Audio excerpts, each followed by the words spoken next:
Plays a 5 technique. The weak defensive tackle is going to slide over and he is going to line in the weak side B gap. And there is no read. If we are in a gap stack strong or we are in a gap stack weak, that defensive tackle that lines in the gap, he is free to go. He has nothing to hold him back. So this is a defensive call we really like when we want to turn a defensive tackle loose in the backfield. And if you have kids that have a hard time playing technique, they don't do a good job of reading.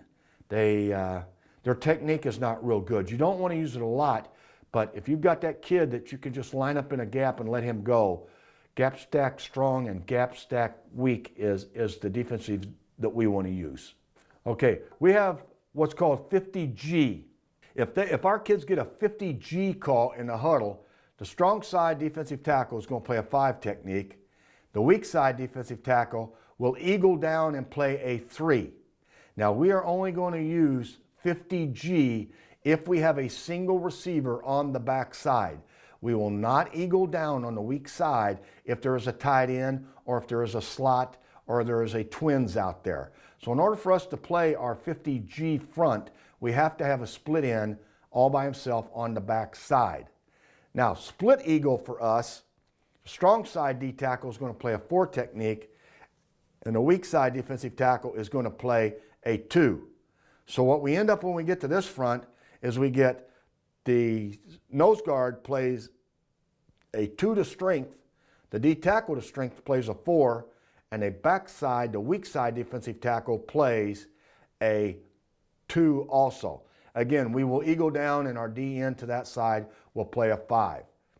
Nose X strong, I've already covered once, but our strong defensive tackle is going to play a 5, and we must have our weak D tackle slant B gap if we're going nose X strong. If we're going nose X weak, it's going to be just the opposite.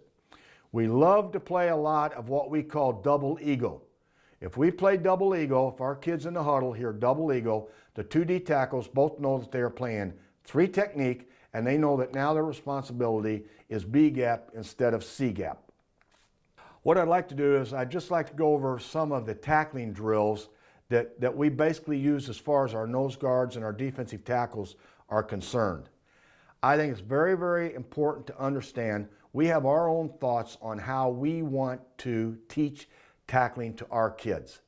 And we are firm believers that tackling is something that doesn't come natural for some kids. Even a lot of the kids that are going to be aggressive and want to play defense for you, tackling is not something that comes natural.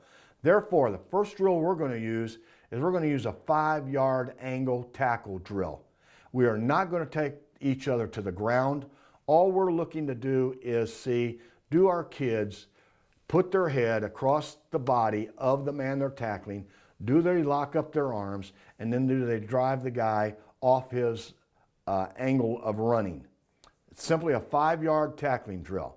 Now, there's no way of getting around it, but we do go Oklahoma one-on-one tackling.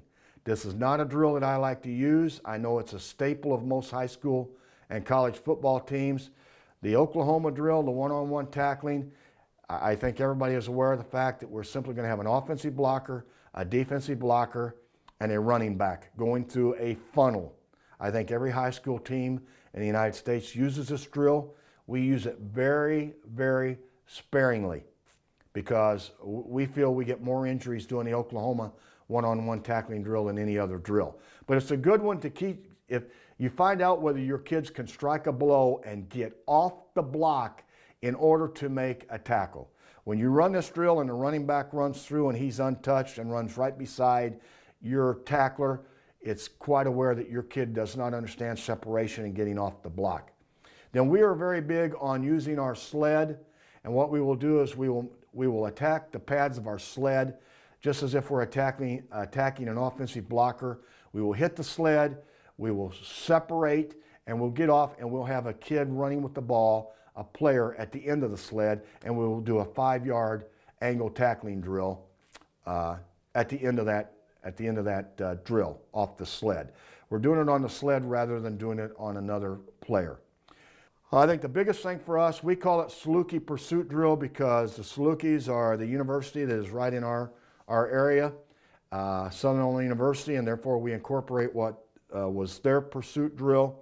And really what we do is we want our kids, we do not set up cones that they have to run to a specific point on the football field, because I truly believe during the course of the football game, it's not going to do them any good to run to a particular cone. Our kids are going to hit, separate. The offensive man is not going to make any attempt to try to block them other than his first step, and then they are going to take the angle they feel they have to take based on their athletic ability to get to the ball carrier. And just like in all other pursuit drills, we do not tackle the ball carrier. We do not try to heed his progress. And all we're looking to do is get our kids to running, especially our backside kids. The nose guard and the D tackles, I think, are the forgotten players in the 50 Michigan angle defense. To us, they are our first line of defense.